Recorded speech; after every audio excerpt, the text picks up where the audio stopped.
Bueno, muy Bueno, buenas buenas noches. noches. Bienvenidos a vos a hacer la intro. Bueno, muy buenas noches. Bienvenidos un sábado más acá en Gauchismo Nacional.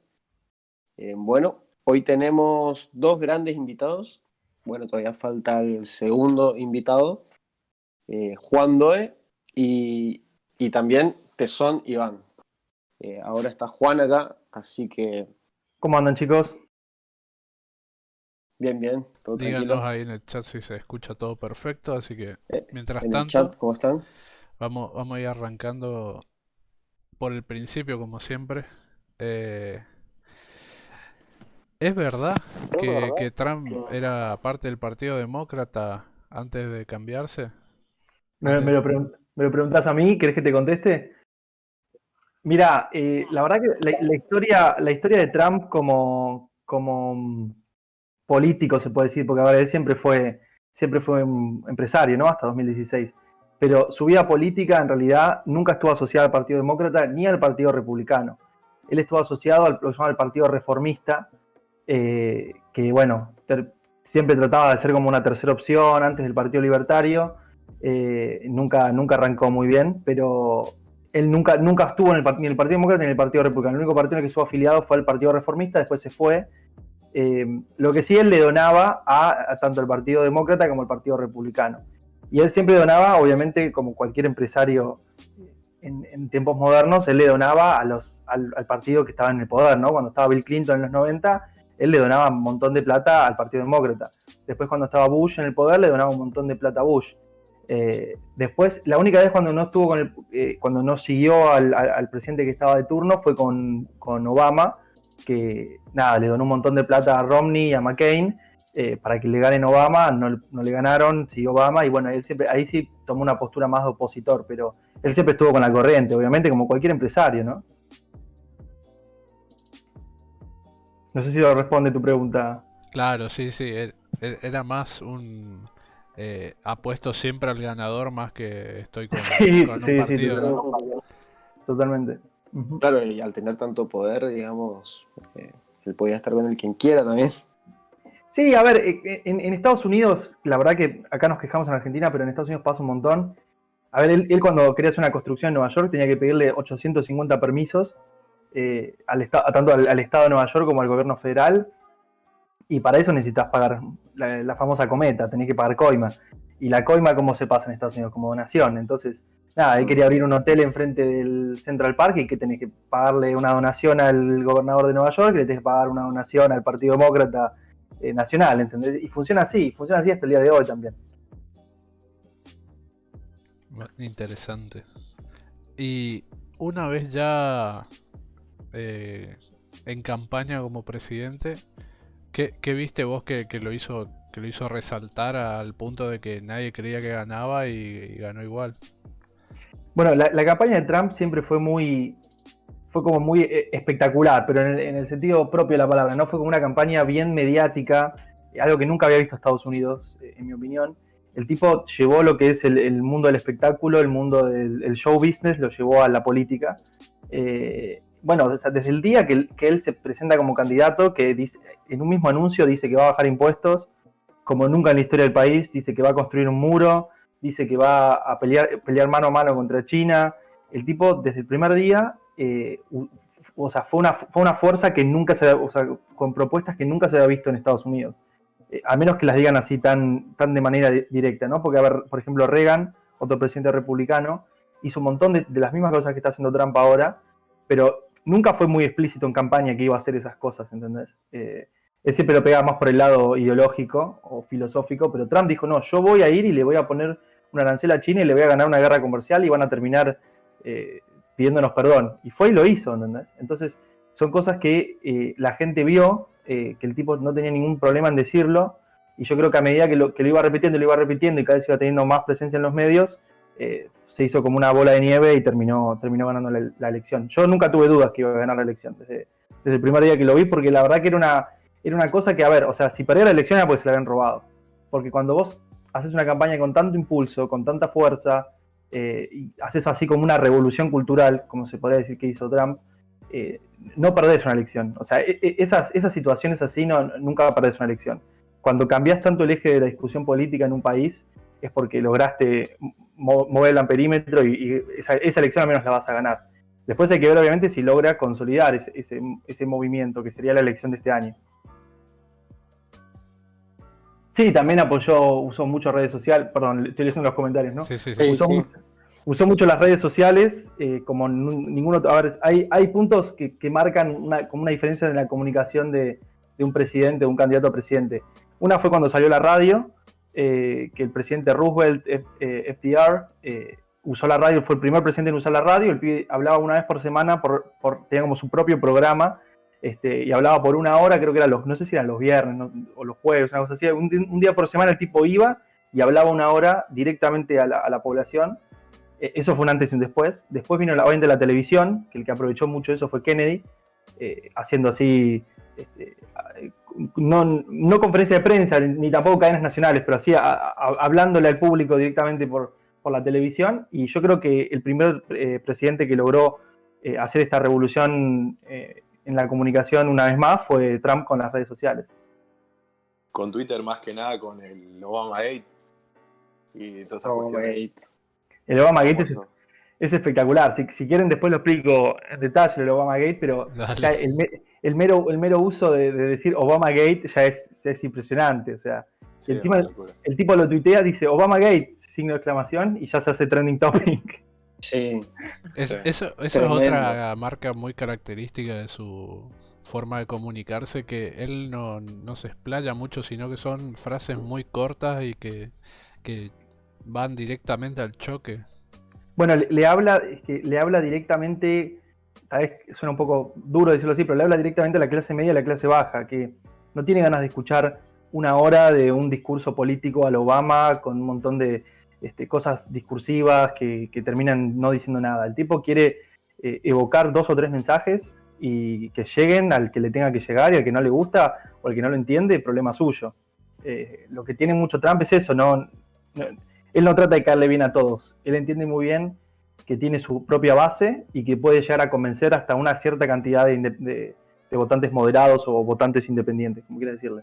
Y él no se mueve de ahí. Él no es que sale como quiso hacer Macri acá en Argentina, que tenía el voto de la derecha y salió a buscar de la izquierda. Esas boludeces no las hace porque entiende que cuando perdés a tu propia base, perdiste la elección y perdiste tu manera de gobernar. Tu legitimidad en el gobierno perdés. Claro, totalmente. Sí, totalmente, sí. Cuando Macri se empezó a tambalear para la izquierda, ya... Fue terrible. Ahí ya... La verdad decepcionó mucha gente. Decepcionó la mitad del país, decepcionó. Sí. Especialmente los que lo habían votado y los que lo venían votando hace mucho tiempo, ¿no? En Capital Federal. Además, lo que lo defendían a capa y espada en cualquier discusión los primeros 2 años, después todo eso, cuando le decían vos lo votaste, le decís sí. Sí, no, muchos de esos terminaron callándose un poquito más, y los que quedaron, no me quiero tanto de tema, ¿no? Pero después de 2018, especialmente en 2019, cuando hace bien el giro de izquierda, ¿viste? Después de 2018 el tema del aborto y todo eso, los que se quedaban defendiendo a Macri eran los que tenían un sobre de Macri. Si no, nadie salía a defenderlo. Nadie ponía las manos en el fuego por Macri después de 2018. Olvídate. Bien, y volviendo al tema del final de su campaña y las promesas que hizo, una vez que llegó al poder, hablemos un poco de los primeros 100 días de su gobierno. Vale.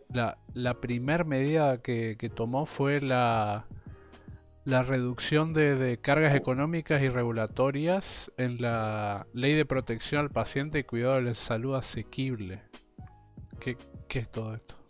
Bueno, él lo primero que hizo, a ver, la visión de Trump sobre la economía es una muy particular, desde ya que se separa mucho más hacia el libre mercado que cualquier otro político, yo te diría, en el mundo, tal vez excepto Bolsonaro, no sé si se me ocurre algún otro, pero claramente Trump no defiende el libre comercio al 100%, pero bueno, la idea que tenía Trump para la economía de Estados Unidos es que Estados Unidos tiene la industria más importante del mundo, que había sido descolocada por la industria china, que, siendo 100% sinceros, la industria china es algo que no se podría aceptar en el siglo XXI, es algo que está basado casi en la esclavitud. O sea, vos en China, para que se den una idea, vos en China no podés salir a decir, bueno, no quiero trabajar, por ejemplo, o quiero dedicarme a tal cosa. Vos en China, cuando llegás a cierta edad, si no tuviste las notas necesarias en la escuela, tenés que estar obligado al Ministerio de Trabajo que te digan a dónde tenés que ir a trabajar. No es que si yo quiero trabajar en General Motors. No, a vos te dicen, mañana empezás a trabajar en Apple de 9 de la mañana a 9 de la noche. Andá, suerte, te pagamos un poquito y te paga el Estado el sueldo, encima ni siquiera te lo paga Apple. Entonces eso es un pseudo esclavismo, porque vos no podés decidir. Bajo esa situación, Trump entendió muy bien que la única manera de recuperar el mercado de Estados Unidos era bajando impuestos a lo loco, porque como había subido los impuestos Bush y Obama, habían dejado a Estados Unidos muy descolocados, en una situación muy desfavorable fiscalmente. Entonces Trump, una de las primeras cosas que hizo fue bajar los impuestos, pero antes de bajar los impuestos lo que hizo fue eliminar regulaciones, porque más que el precio al que vos vendés o comprás, lo que importa es la regulación que tal vez ni siquiera te permite comprar a un precio más alto. Entonces, si quiero comprar un precio, pago más, dame esto, y no lo podés comprar porque no cumple cierta regulación, o no lo puedes ni siquiera producir porque no te alcanza la plata por esas regulaciones. Entonces lo que hizo Trump fue, me parece una cosa espectacular, que fue las primeras cosas que hizo. Él hizo todo un acto así, como un acto político, ¿viste? Y puso una pila con todas las regulaciones que existían hasta el momento que él asumió, y después una pila con todas las regulaciones que existían hasta 1960. Y entonces como que cortó, ¿viste? Una cinta y dijo, bueno, volvimos a la cantidad de regulaciones que había en 1960, que es una cuestión que, no sé, por cada 6 regulaciones se quedó con una sola, a un nivel así. Y eso, bueno, eso impulsó un cambio enorme que, por ejemplo, si vos ves en la economía, que después si se suma, después lo va a poder hablar mucho mejor, pero la economía es un cambio total de la economía de Obama a Trump. Muchos dicen, no, bueno, Trump heredó una buena economía de Obama, y no es cierto. Si vos ves todos los indicadores económicos, hubo un cambio impresionante de un gobierno al otro. Pero bueno, sí, él lo que hizo fue, primero eliminó regulaciones, primero habló con un montón de empresas que estaban en China y le dijo, che, si te venís para acá, yo te prometo que te voy a sacar esta regulación, te voy a sacar esto y esto. Y después de todo eso, eliminó impuestos, todos los primeros 100 días. Claro, y también firmó la orden para retirar a Estados Unidos del TPP, el Acuerdo Transpacífico. Claro, se fue del Transpacífico, y lo que hizo fue también impulsar una reforma del NAFTA, que, bueno, obviamente eso, de vuelta, Tesón lo va a poder hablar un poco mejor, pero básicamente lo que había hecho era, Estados Unidos estaba en un montón de acuerdos internacionales con un montón de países. Esos no son acuerdos de libre comercio, porque son acuerdos entre, no sé, 16 países en los que todos dicen, bueno, esta es una lista de lo que vamos a comerciar con estos precios y estas cantidades. O sea, no sé, 1.000 toneladas de leche por año van de Canadá a Estados Unidos, por decir un número, ¿no? Y eso no es libre mercado, eso es un mercado hiperregulado. Lo que sí es un mercado sin aranceles, por si querés decirle, pero no es un libre mercado. Entonces lo que Trump lo que hizo fue, se fue del TPP y dijo, listo, que los productores de leche puedan comerciar toda la cantidad de leche que quieran, sin ningún tipo de escarmiento por eso. Y después lo que hizo fue reformó el NAFTA, que se hicieron como un tratado de libre comercio entre Estados Unidos, Canadá y México, y dijo que lo quería reformado, después lo terminó eliminando y terminó firmando otro acuerdo que se llama TEMEC, que lo firmó, le costó bastante firmarlo, pero lo terminó firmando este año cuando fue el presidente de México a la Casa Blanca, que lo firmaron ahí en la Casa Blanca.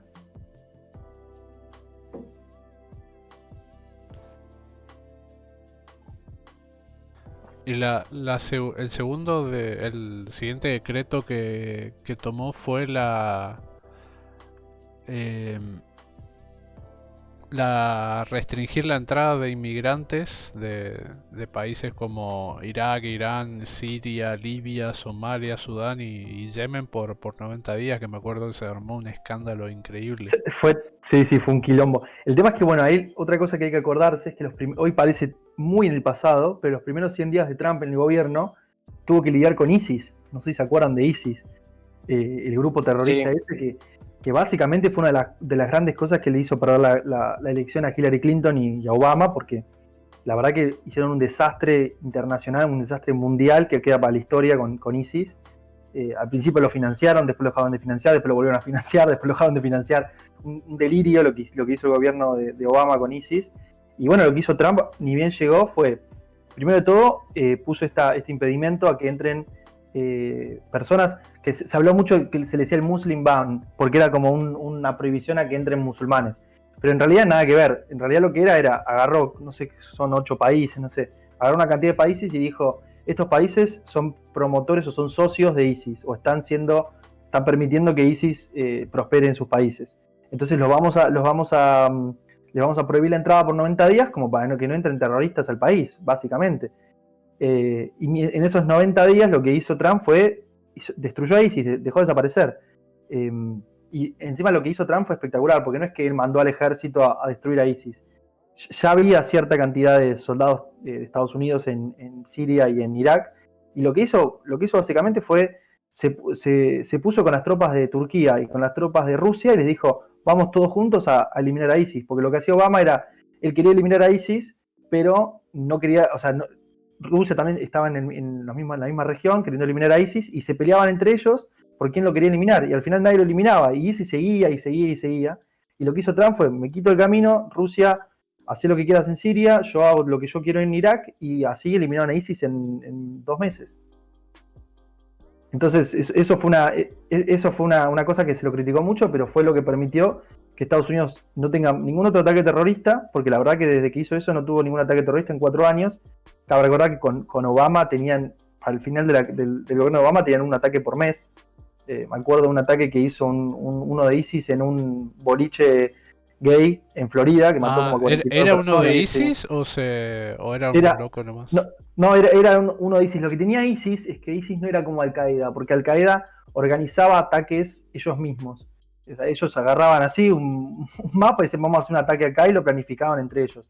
ISIS lo que hacía era otra cosa. ISIS te hacía como propaganda, te convencía a gente cualquiera, te agarraba a gente cualquiera para que haga, y lo convencía para que haga un ataque, ¿entendés? Claro. Le decía, esta gente que está en este boliche, bueno, voy a dar toda la propaganda, toda la basura ideológica islamista, y bueno, hacé lo que vos creas que tenés que hacer. Y el tipo iba a agarrar un rifle y mataba a 49 personas, ¿entendés? Sí, me acuerdo el revuelo ese. También me acuerdo una que fue en una maratón con una bomba de clavo o algo así. Eso fue sí, con Obama, fue en el 2008. ¿Fue con Obama? Sí, fue con Obama, pero York, creo que fue. Me parece que fue 2012 fue. Parece que fue tipo 2012, 2013. 2012 fue, sí. Está la película en Netflix. Que me acuerdo que murieron 2 argentinos, o murió un argentino ahí. Me acuerdo porque salió hasta acá. Bueno, hubo otro ataque en Nueva York, ya también al final del gobierno de Obama. Por eso te digo, había un ataque por mes. Que un tipo que era de Uzbekistán, que era de ISIS, tenía una camioneta, y en Nueva York, viste que en Nueva York está prohibido totalmente tener armas. El tipo agarró una camioneta, porque no te puede tener un arma, agarró una camioneta y pisó, y mató como a 12 personas, y de los 12 había 5 que eran argentinos. Estaban vacacionando. Eso sí era muy característico de ISIS, que no usaban armas por sí, sino que eran camiones, colectivos, autos, lo que sea. Cuchillos. Cuchillos. Hay un estudio que hizo, no sé el nombre de la organización, una organización europea. Viste que en Europa es muy difícil, que no existe la libre portación como existe en Estados Unidos. Entonces los tipos que hacían, y se metían en un subte con un machete, mataban a 6 personas, y claro, ¿cómo te defendes de un tipo con un machete si vos no puedes tener gas pimienta, no puedes tener una pistola, no puedes tener un cuchillo vos mismo? O sea, es así imposible. Entonces, gracias a Trump no solamente se terminaron con esos ataques terroristas en Estados Unidos, sino en todo el mundo. Sí, el que vos dijiste, el de Nueva York, fue el que los argentinos estaban andando en bici. Sí. Que los levantaron por los aires. Uh-huh. Exactamente. Y hablando justamente de política exterior, terrorismo y lo de Siria, también ordenó el bombardeo en represalia encima de las bases aéreas sirias y fábricas de armas químicas. Claro, bueno, lo que pasa en esa región es bastante complicado. Vos lo que tenés, por ejemplo, en Irak, están hace 20 años en guerra civil, entre el gobierno iraquí, que es, o sea, si te digo que es pro Estados Unidos, estoy minimizándolo, es 100% pro Estados Unidos, porque lo puso Estados Unidos, el gobierno actual en Irak, y está peleando contra rebeldes que quieren imponer un Estado islámico en Irak. Y bueno, lo mismo en Siria, ¿no? En Siria están los terroristas están peleando contra la dictadura de Bashar al-Assad, que no tiene nada que ver con Estados Unidos, obviamente. Es así que no tiene nada que ver con Estados Unidos, pero bueno, también son fundamentalistas peleando contra un gobierno, contra un gobierno que no es legítimo porque es una dictadura, no se votó democráticamente, pero para su propia cultura es 100% legítimo. Y el tema es que, bueno, Bashar al-Assad tiene sus formas, por decirlo de alguna manera, y el tipo sí usaba armas químicas, armas biológicas, de todo tipo para enfrentar al ISIS, que según Estados Unidos, a ver, lo que hace Estados Unidos, lo que siempre hacía Estados Unidos era, cuando no le gustaba algo afuera, iba, te invadía y te decía, listo, no, acá ahora mando yo. Y lo que pasó a hacer Trump fue, ustedes hagan lo que quieran, no infrinjan estas reglas, porque si infringen estas reglas, te tiro un misil, ¿entendés? Básicamente hizo eso. Entonces, dejó que en Siria se haga mierda el gobierno de Assad con ISIS y Rusia con ISIS, pero cuando vio que Assad tiró un arma química, le tiró un misil y le eliminó todo el búnker que tenía donde estaban todas esas armas químicas.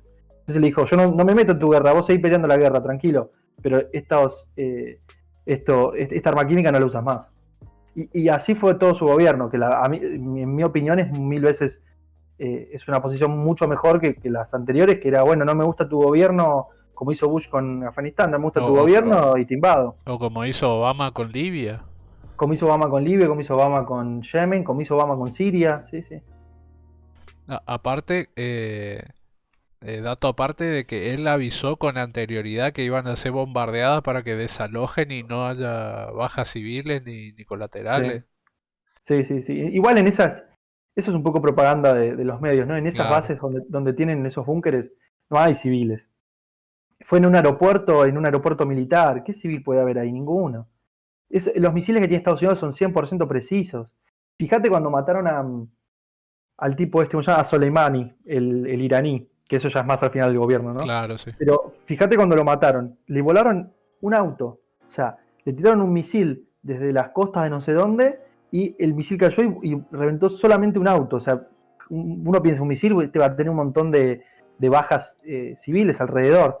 Pero no, el misil cayó justo en el auto y solamente murieron las personas que estaban dentro del auto. O sea, ya la tecnología militar ya le permite a Estados Unidos hacer estas cosas.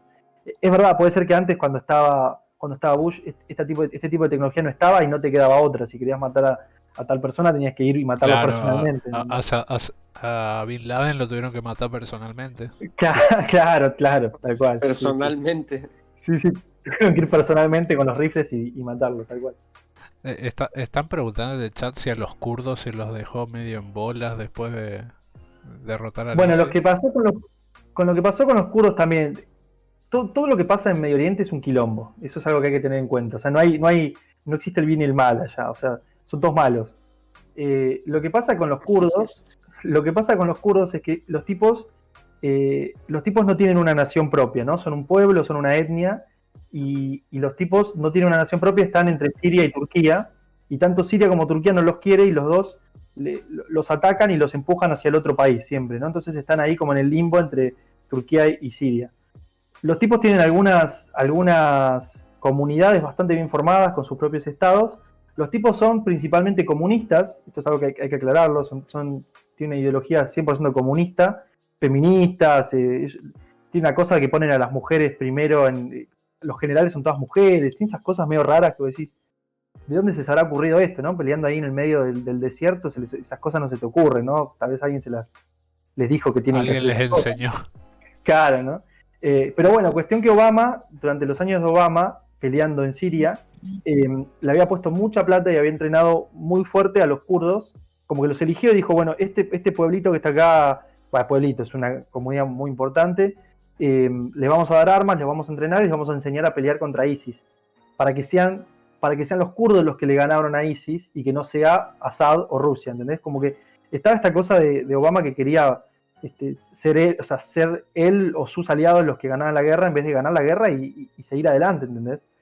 Entonces él insistió mucho con los kurdos y los kurdos terminaron fortaleciéndose un montón y esto ofendió mucho a Turquía porque los kurdos, Siria no tiene, Siria no tiene casi soberanía sobre su territorio, o al menos en esa época. Estaban todos replegados en Damasco y afuera de Damasco era tierra de nadie, ¿viste? Era guerra civil. Entonces, pero donde sí tiene un Estado soberano es Turquía. Turquía tiene una frontera bien establecida, todo, y se le empezaron a meter los kurdos, que estaban con armas, estaban bien entrenados, y no le gustó nada a Turquía. Entonces, Obama se ganó un nuevo enemigo que pasó a ser Turquía.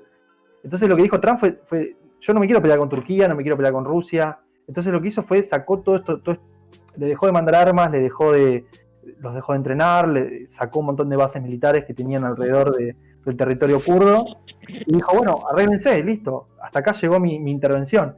De hecho, hasta se llevó el petróleo. Trump lo admite públicamente, dijo, yo me llevé todo el petróleo que nos habían vendido y me lo llevé de vuelta para Estados Unidos y me fui a la mierda.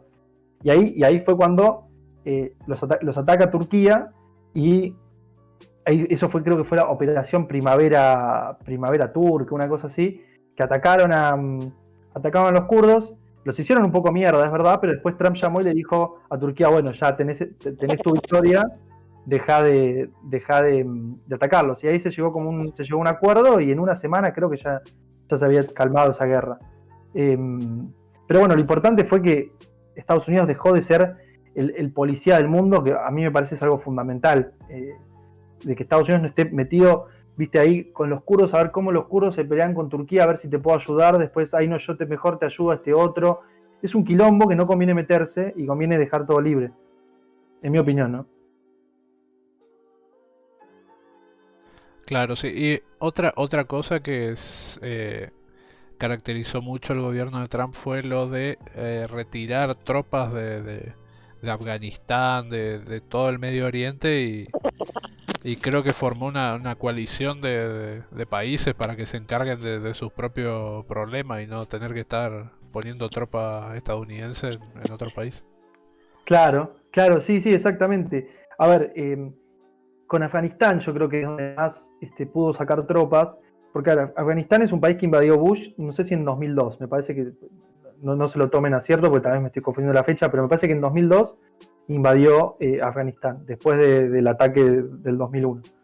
Y Bush invade Afganistán para salvar al gobierno afgano de una insurrección talibán, que eran así unos loquitos islamistas, que estaban a punto de tomar control del gobierno. Entonces él invade, gana la guerra en una semana, obviamente, porque contra esos tipos con trapos en la cabeza y rifles rotos era fácil ganarles, y impone como un gobierno de transición, un gobierno junto con la ONU, viste, hace esas cosas medio raras, y pasó a gobernar Estados Unidos, Afganistán, y lo gobernaba a través de un montón de bases militares en todo el país. Pero a medida que fueron pasando los años, la guerra con los talibanes cada vez era menor, los dos lados estaban cansados, ya no, viste, el mismo desgaste de la guerra después de 18 años ya es distinto. Entonces, Trump, cuando llega al gobierno, se da cuenta que la verdad que muchos de los soldados que estaban en Afganistán en realidad no eran necesarios que estén ahí, no estaban haciendo nada. Entonces lo que hizo fue replegó un montón de tropas que estaban en Afganistán, que es algo que Obama había prometido hacer y nunca lo hizo, y trajo de vuelta a los soldados a Estados Unidos, o hubo muchos que los redirigió a Europa, los mandó a que estén en Europa. Pero sí, es una cosa que lo debería haber hecho ya Obama. O sea, ya a partir desde 2010 más o menos, que ya no se necesitaban más los soldados en Afganistán, o tantos soldados en Afganistán. Y Obama los dejó porque le convenía para hacer esto de Estados Unidos la policía del mundo, ¿viste? Si yo tengo tropas en Afganistán hago lo que quiero. Claro, sí, y lo que no sé si era el año pasado que estaba trabajando en eso, en hacer la coalición de Arabia Saudita, Israel, Bueno, te digo otra de las cosas que hizo Trump, que me parece de las cosas más importantes que hizo en los primeros 100 días. Trump, o sea, lo que hizo fue impulsó un cambio total en la relación de Estados Unidos con Arabia Saudita. Arabia Saudita es un país que fue casi creado por Estados Unidos, Inglaterra, todos los países occidentales después de la Segunda Guerra Mundial, pero con el tiempo fue cambiando mucho y terminó siendo uno de los principales financistas de Al Qaeda, De hecho, hay reportes del gobierno de Estados Unidos que dicen que Arabia Saudita fue el principal promotor del ataque a las Torres Gemelas. Pero desde 2014 que se murió de viejo el rey que tenían y asumió otro que era mucho más pro Estados Unidos que el que estaba antes. Y entonces hubo 2 años ahí de 2014 a 2016 en los que la relación con Estados Unidos fue mala, pero más por culpa de Obama que por el rey de Arabia Saudita, que quería hacer un acercamiento a Estados Unidos. Y cuando asume Trump, lo primero que hace, su primer viaje internacional fue a Arabia Saudita. Y el tipo viajó a Arabia Saudita y selló este pacto que quería hacer hace 2 años el rey de Arabia Saudita. Y desde entonces Arabia Saudita es uno de los principales países que está en alianza con Estados Unidos en este momento. Te diría que después Israel y algunos que otro país de Europa es el principal aliado de Estados Unidos. Y de hecho, esto que se está hablando mucho ahora de que Israel está pactando la paz con el mundo árabe, en realidad es más una formalidad, porque desde que Trump viajó a Arabia Saudita, que Arabia Saudita e Israel ya son amigos, ya no comercian, porque eso sería como un paso bastante más fuerte, pero en temas militares ya son totalmente aliados, que siempre históricamente fueron enemigos. Israel fue como 5 veces a la guerra contra Arabia Saudita. Entonces, la verdad que eso fue un cambio importantísimo. Ese fue como el primer paso que dio Trump en pacificar la región. Ese y eliminar a ISIS, obviamente. Bien, y pasando al tema de China, ¿cómo ves toda la guerra comercial que se desató? El tema de la guerra comercial, como dije un poco antes, es una visión que tiene Trump que repito, Trump no es 100% libre mercado, pero es lo más libre mercado que vas a tener en el mundo hoy en día. Y el tipo entiende que cuando el Estado de China subsidia a la producción suya, subsidia no solamente con guita que lo hace, sino que, como te digo, te garantiza mano de obra casi gratis, tiene costos que los pone todos el Estado a pérdida, pero te los subsidia igual. Cuando vos tenés esa situación es imposible competir con libre mercado. O sea, el libre mercado es muy lindo, pero cuando los dos hacen libre mercado, ¿no? Si del otro lado el tipo te está usando el Estado para ganarte en una guerra comercial o para ganarte el mercado, el capital del mercado, no tenés mucho más para hacer.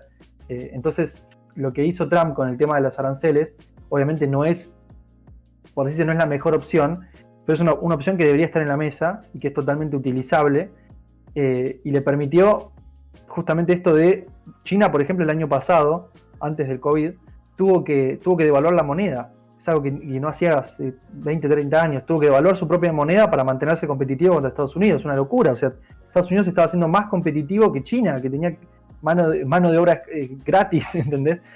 Es una locura. O sea, la guerra comercial de Trump fue 100% exitosa, te haya gustado o no, pero fue 100% exitosa en lo que quería hacer, que era ganarle el mercado a China, que se lo estaba ganando a Estados Unidos.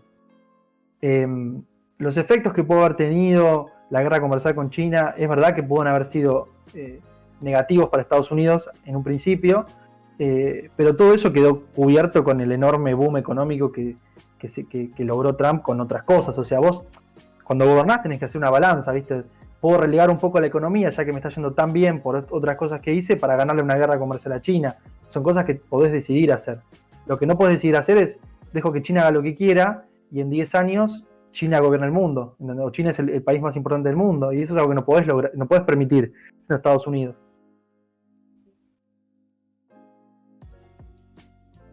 Claro, totalmente. Los aranceles a los productos chinos, volver a traer las fábricas de nuevo a Estados Unidos, es básicamente sacarle poder a China de una vez.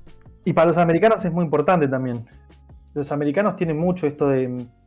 A ver, tienen esto de la industria nacional porque pueden, ¿no? O sea, acá en Argentina como se quiere dar como esa mística de la industria nacional, cuando la industria nacional argentina es una mierda, ¿entendés? Entonces, cuando vos tuviste 200 años de libre mercado, y tu industria se hizo la mejor del mundo por la misma competencia y por la misma habilidad propia de tus propios industriales, ahí sí tenés que estar orgulloso de tu industria nacional. Pero en Argentina, cuando tu industria nacional existe solamente porque ciertos gobiernos le pusieron plata, y prohibieron el comercio internacional, o sea, eso no es algo para estar orgulloso.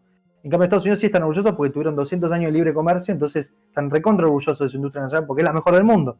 Entonces, también jugó mucho en ese sentido electoralmente, especialmente en algunos estados, ¿no? Que ahora pueden ser los que le den la victoria, como Pensilvania, Michigan, Wisconsin, son estados donde la industria nacional es lo más importante que tiene la gente ahí, porque son estados 100% industriales donde la gente trabaja en eso o no trabaja, no tiene servicio, no tiene tecnología, no tiene otras cosas, o sea, es industria pesada o nada.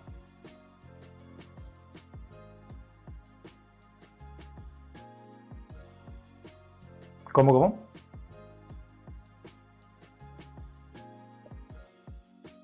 Bueno, lo que yo más o menos quería preguntar es cuál fue de los puntos más altos, o sea, de las medidas que más pusieron en valor la presidencia de Trump, y después cuál fue, creo que ya sabemos ya más o menos cuáles, las medidas o situaciones que sí golpearon un poco al gobierno de Trump, obviamente mediáticamente.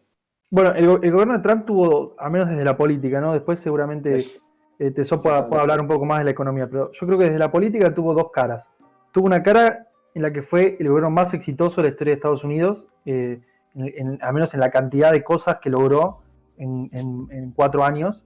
Ningún otro presidente logró tantas cosas de las que había prometido, casi cumpliendo el 100% de su agenda en 4 años. Muchos dicen, no, estos próximos 4 años, ¿qué va a hacer? Porque no se hizo todo. Él prometió reformar el Obamacare y si bien no lo pudo reformar a través del Congreso, le sacó una parte que se llama Individual Mandate, que era como lo más grave del Obamacare, que te decía que tenías que sí o sí tener una obra social, te obligaba a tener una obra social si no te ponían un impuesto. Trump en los primeros 100 días eliminó eso a la mierda, y después, bueno, en el Senado no pudo pasar una reforma más integral del sistema de salud, pero bueno, no importa, eso que era lo más feo del Obamacare lo sacó. Después pasó un montón de leyes de lo que en Estados Unidos se llama School Choice, que es básicamente darle más libertad a lo que es el mercado de la educación. Después, bueno, bajó impuestos, construyó el muro, todo el mundo decía no lo iba a poder construir y el tipo ahora mismo lo están construyendo. Después hay una cosa que es impresionante en Estados Unidos. Acá en Argentina se habla muy poco de estas cosas, pero en Estados Unidos el tema de poner jueces en el fuero federal es algo muy importante, porque en Estados Unidos son de por vida los jueces, ¿viste? Entonces, cada vez que pones un juez, te estás asegurando 30, 40 años de un juez que va a tener que va a cumplir su rol cumpliendo con tus expectativas. O sea, pones, por ejemplo, Trump puso 205 jueces federales. Eso es una cosa que es impresionante porque puso 205 jueces federales de casi 500 que hay. O sea, casi la mitad de los jueces federales por los próximos 30, 40 años van a ser conservadores, republicanos, liberales, lo cual es algo que nunca se había hecho. Después puso 2 o tal vez 3 jueces en la Corte Suprema. Después también refinanció el ejército, que Obama, con todas estas guerras en Medio Oriente, se había dedicado a especificarse en eso y no en otras cosas mucho más importantes, como puede ser la guerra marítima contra China, en el mar del sur de China, o sea, y Trump le metió mucha plata a eso. De hecho, si vos te fijás, Trump bajó el gasto público, lo bajó un montón. El tema es que no se ve porque todo lo que bajó de gasto público en cosas adentro de Estados Unidos lo mandó al ejército. Entonces, cuando vos ves la situación fiscal de Estados Unidos se mantiene igual en los últimos 4 años, ni bajó ni subió mucho, pero en realidad la gran mayoría del gasto fue a lo militar. O sea, se fue el gobierno de Estados Unidos, se fue de lo que sería los planes sociales de salud, los planes sociales de educación, se fue de todo eso, dijo, listo, que siga el libre mercado, no, yo me corro y toda esta plata que tengo la dedico al ejército. Después, hasta por ejemplo, creó la Fuerza Espacial, que se lo burló mucho por el tema, pero a mí me parece una cosa fundamental. Claro, es igual que lo que tenía Reagan de Star Wars. Sí, el programa Star Wars. Sí, claro. sí. Son cosas importantes porque tal vez no tienen tanta publicidad, pero China y Rusia ya lo están haciendo. Entonces, que Estados Unidos no lo haya hecho todavía es una cosa inaceptable. Pero después, bueno, todos estos grandes logros tal vez quedaron un poco tapados por lo que fue una de las crisis. Estados Unidos hace 4 años que está en crisis política. Eso no hay ningún tipo de duda. Desde el primer día que asumió Trump, que lo está investigando, esta investigación de Mueller, desde el primer día de que asumió, en 2017, hasta principios de 2019, estuvo 2 años siendo investigado por Robert Mueller, que era el director de la FBI cuando estaba Bill Clinton, que el Congreso decidió ponerlo para que investigue a Trump si tenía vínculos con Rusia, con Putin. Tuvo 2 años enteros atosigándolo con eso, y después en 2019 dijo, no, la verdad que estos 2 años fueron al pedo, no encontramos nada, no pudimos condenar a nadie, no encontramos ningún vínculo, pido perdón, y se fue, y terminó la investigación, ¿entendés?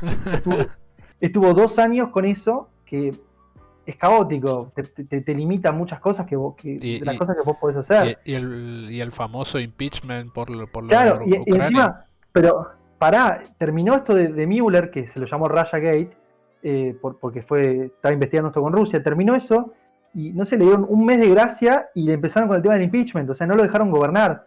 De 2007 a 2019 no lo dejaron gobernar. Empezó todo este tema del impeachment, que salió de una supuesta llamada que tuvo Trump con el presidente de Ucrania, en donde le decía, según los demócratas, le decía, si no investigás a Joe Biden, a los tratados ilegales que tuvo Joe Biden con Ucrania, yo no te voy a mandar más plata, no te voy a ayudar más militarmente contra Rusia. Lo que hizo Trump fue, desde el primer día que salió esta noticia, publicó la conversación, viste que todo se graba, todo queda transcripto. Claro. Entonces publicó la conversación que tuvo con el presidente de Ucrania y no había absolutamente nada de todo esto que lo acusaban. Pero no les importó, y los demócratas igual impulsaron un impeachment en el Congreso, que es importante aclarar que el impeachment lo impulsa el partido que tiene la mayoría, y no importa si el presidente cometió un ilícito o no. Los tipos te hacen el impeachment porque te sacan el voto de confianza. En Europa se llama moción de censura, como dejamos que la justicia investigue, pero nosotros por las dudas te sacamos el poder de presidente. No quiere decir que, o sea, muchos decían, Trump tuvo un impeachment, es un corrupto. No, es un tema político de impeachment, no quiere decir que bajo lo cual te están haciendo un impeachment sea cierto o no. Después encima, el impeachment fracasó en el Senado, por lo cual fue destruido en toda línea, no quedó nada de ese impeachment. Los demócratas lo metieron abajo de la alfombra y dijeron no hablemos nunca más de esto porque fue un fracaso. Y después en 2020, cuando terminó el tema del impeachment, empezó el tema de la pandemia. Entonces fueron 4 años de crisis política que no lo dejaron gobernar, todo le costó el doble, todo le costó el triple. Entonces son estas dos caras, ¿no? Es uno de los gobiernos que más hizo en la historia del país, y al mismo tiempo fue uno de los gobiernos más caóticos de la historia del país, lo cual, yo te digo, a mí me parece hasta positivo, porque quiere decir que si no lo hubieran hecho todos estos quilombos, tal vez hubiera hecho más cosas todavía. Tal vez hubiera logrado que el muro lo pague México, como había dicho en campaña. Claro. Fue algo que le faltó, porque tal vez porque estaba con tantos quilombos que, bueno, te debo esa. Ese inciso te lo debo. Ahí justamente que dijiste lo del muro, habían preguntado en el chat qué más hay sobre qué más se sabe del muro, hasta qué sector está cubierto, e incluso me acuerdo que había una iniciativa privada de construir el muro. Bueno, la iniciativa privada la dieron de baja porque salió que era todo medio corrupto eso. Así que eso es algo que hay que aclarar. Viste que Trump tenía un socio, el principal asesor, el Durán Barba, como Durán Barba de Macri, ¿viste? El Durán Barba de Trump era un tipo que se llamaba Steve Bannon. Qué genio. Sí, un crack absoluto, pero ojo con lo que voy a decir. El tipo creo que estuvo 1 año y medio como asesor de Trump, y después Trump lo echó de la Casa Blanca porque se empezó a enterar de algunas cosas que hacía el tipo, que eran así medio ilegales. Como por ejemplo, esta iniciativa de construir el muro de manera privada, la impulsó Steve Bannon. El tema es que ahora se lo acusa, de hecho tuvo que pagar una fianza para salir de la cárcel. Se lo acusa de que el tipo estaba desviando fondos, el tipo juntaba fondos para construir el muro y lo que le sobraba se lo quedaba a él. Como lo del asado del oso, ¿viste? Claro. Como que lo que sobra del asado se lo usa en una PlayStation 5, bueno. Así, pero a gran escala, ¿no? Bien argentino le hicieron. Claro, bien argentino, tal cual. Entonces, ojo con eso de la construcción del muro privado, porque tuvo ese tema. Pero más allá de eso, Trump lo que hizo fue, por decreto, le sacó fondos al Pentágono, que ya tenía fondos de sobra, porque como te dije antes, toda la plata que se bajó de gasto público se la mandó al ejército, entonces le sobraba un montón de guita al Pentágono. le sacó no sé cuánta guita al Pentágono para empezar a construir el muro. Dijo que el muro era un tema de seguridad nacional, entonces el Pentágono, que es el Ministerio de Defensa, tenía que encargarse de eso. Entonces, el muro está casi todo construido, de hecho, está casi todo construido excepto en la parte que es de California, que une México con California, que es como la parte más importante.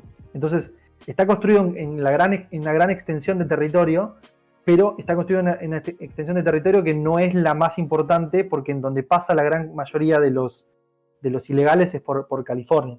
Entonces, tal vez en estos próximos 4 años, si gana, el desafío que va a tener va a ser completar el muro en ese segmento donde está el paso de México a California, que es como el más complicado. Ya todo lo que es Texas, todo lo que es Arizona, Nueva México, toda esa zona ya está toda cubierta con el muro. Que encima es un muro de la puta madre, porque Trump, viste que hablaba de un muro de concreto, concrete wall, decía. Y los tipos que construyen el muro dijeron, mirá, eso queda muy lindo para el marketing no de campaña, pero no es práctico. Nosotros necesitamos ver lo que hay del otro lado. Entonces hicieron un muro con vallas reforzadas de no sé qué. Son como unas vigas de hierro increíbles. Sí, están no sé cuántos metros bajo la tierra. Dicen que después tiran un misil y no se caen, o sea, es una locura. Y entonces, bueno, y tienen lo que hizo Trump encima fue este muro que es como unas vallas así gigantes.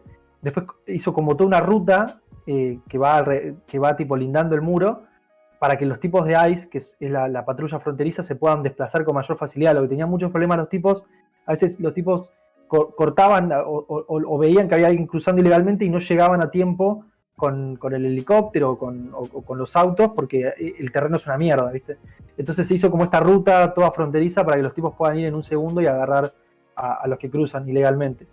Entonces fue todo como una reforma de la puta madre de ahí del muro, que muchos dicen, che, el muro, ¿en qué quedó el tema del muro? No, el muro está casi todo construido. Tal vez no se le hizo tanta propaganda.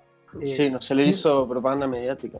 No sé por qué Trump tampoco insistió mucho con eso. Hubo un solo acto. ¿Puedes decir por el tema del racismo? Puede ser. Le iban a seguir tildando de racista, ¿viste? Sí. Con lo que ya pasó al comienzo, como dijiste que contaste lo de los países que promovían el terrorismo. El terrorismo, ahí ya me lo empezaron a tildar de racista. Sí. Es muy posible que sea lo que decís. O sea, dijo, listo, ya está, esta es mi victoria, ya está construido y vayan y mírenlo, pero tampoco le voy a dar tanto marketing porque también quiero el voto latino. Entonces puede ser que haya sido por eso. Pero sí. Incluso se dice que el muro está beneficiando más todavía a México porque ponen peajes, ponen controles y de ahí recaudan también para los que van a Estados Unidos. Yo te digo una cosa, a México le viene mejor el muro que a Estados Unidos, te digo porque, y esto AMLO, que si bien es un zurdo delirante, AMLO con Estados Unidos entendió muy bien esta situación.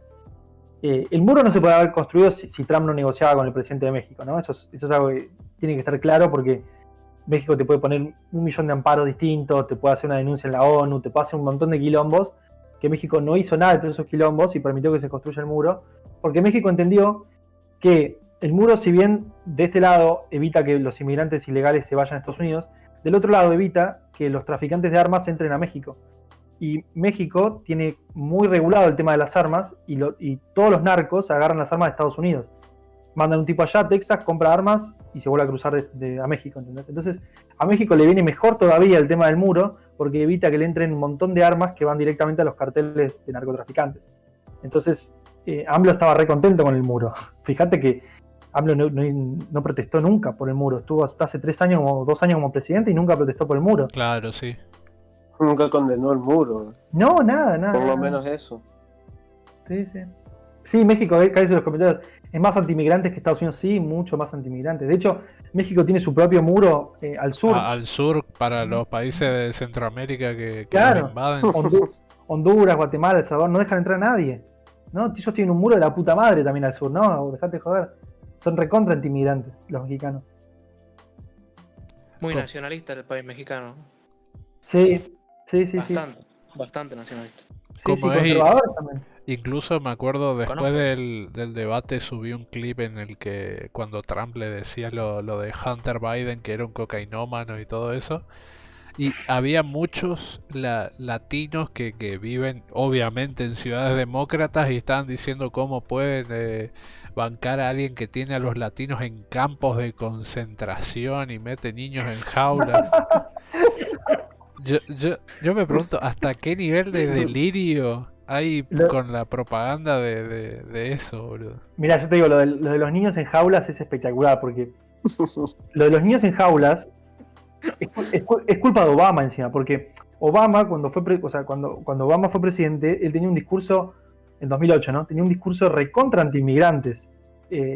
Vos agarrás algunos discursos de 2008 y el tipo estaba totalmente en contra de los inmigrantes. De hecho, le puso la firma a la extensión de un tratado, de una ley que había pasado el Congreso en los 90 para hacer una valla también así como la que hizo Trump, mucho más chica, ¿no? Pero, o sea, Obama ratificó esa valla, o sea, el tipo era recontra anti-inmigrantes y después obviamente la misma presidencia necesitó que se vaya corriendo más a la izquierda y se fue corriendo más a la izquierda, pero el tipo había seteado todo un sistema con los de ICE que cuando entraban padres con niños, el padre iba preso por ser inmigrante ilegal, pero el niño no puede ir preso, entonces se los dejaba en centros con niños, ¿viste? Y hay fotos que se las adjudican a Trump, pero que en realidad son fotos de 2010, 2011, 2012, cuando gobernaba Obama, con todos estos niños en estos centros para niños que son jaulas, básicamente. O sea, si vos buscás y ponés jaulas de la frontera de Estados Unidos, te van a aparecer todas estas fotos que son de antes de Trump, son de como 5 o 6 años antes de Trump. Entonces, y es muy gracioso porque los mismos de CNN, hay una que es espectacular, los de CNN habían hecho una nota sobre esto en 2010, ponele, habían puesto una foto de portada de la noticia con los niños así, viste, en una jaula. Y después hicieron una nota de vuelta en 2017, 2018, hablando de Trump, y pusieron la misma foto y como adjudicándosela ahora a Trump, y los mismos tipos tenían una nota exactamente igual hablando de Obama, ¿entendés? Con la misma foto que era de la época de Obama. Un delirio. La verdad que la campaña mediática que se ha hecho en contra de Trump es una cosa que no tiene igual. No tiene igual. A Reagan le decían que tenía Alzheimer y al final terminó resultando cierto. O sea, fíjate que es menor que lo que le hicieron a Trump, porque al menos era cierto. Claro. A Trump le inventan mentiras que son... Ahora están diciendo que se murió, un poco más y dicen que se murió en el hospital. No, lo del búnker cuando él estaba en la Casa Blanca y le protestaron en las rejas de la Casa Blanca. No, impresionante. No, la campaña mediática que le hacen en contra es... Porque allá no tenés el lujo de comprar medios. Son muy caros, o sea, ni siquiera los podrías comprar, son muy caros. No es como acá que le pones 3 pesos de pauta a Clarín y ya lo tenés en tu... Claro, o sea, acá todo están comprados con la pauta. Con la pauta oficial. Allá no hay pauta. Le pones 10 pesos a la derecha diario y no sabes cómo... ¿Sabes cómo vamos? Olvidar. Un contratito con el Congreso y ya estábamos. Con el IVA del fío de los pobres.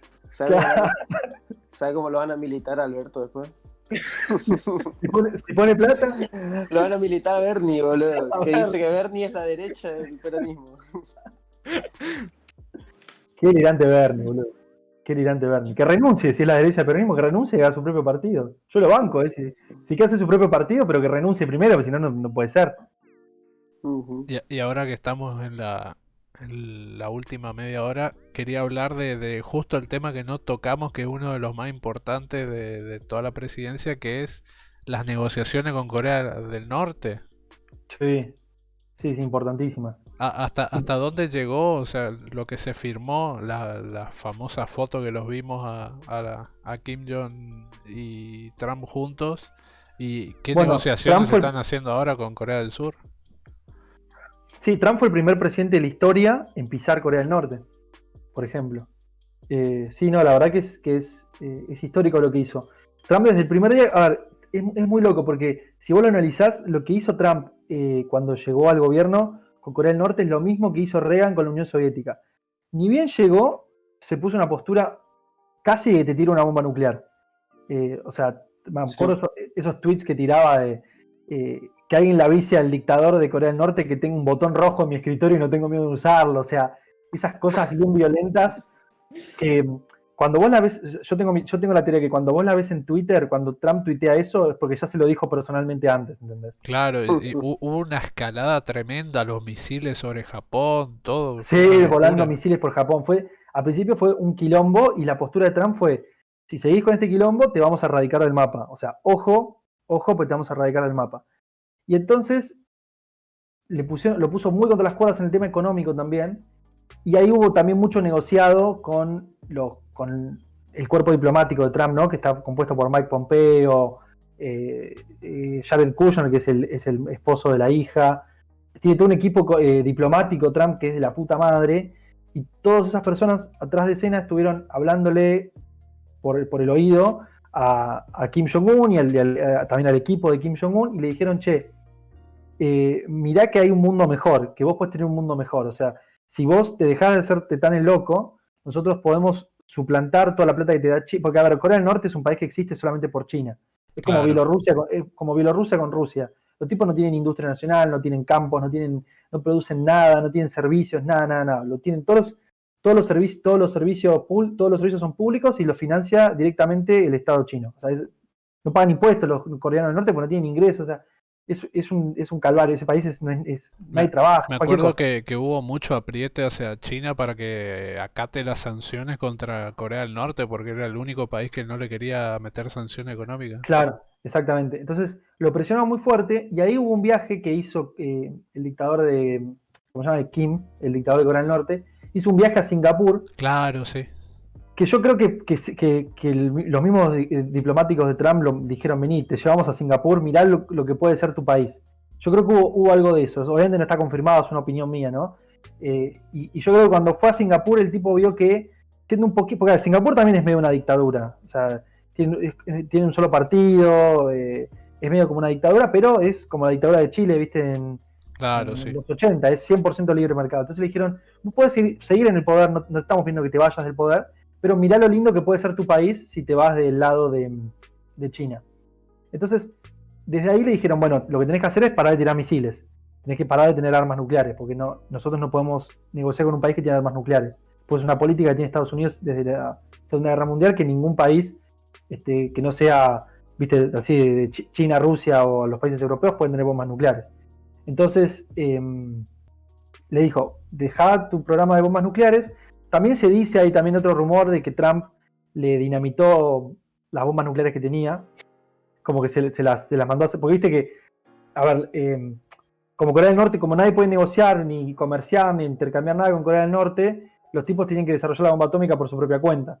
Entonces tienen que comprar uranio en el mercado negro, viste, tienen que desarrollar sus propios misiles balísticos.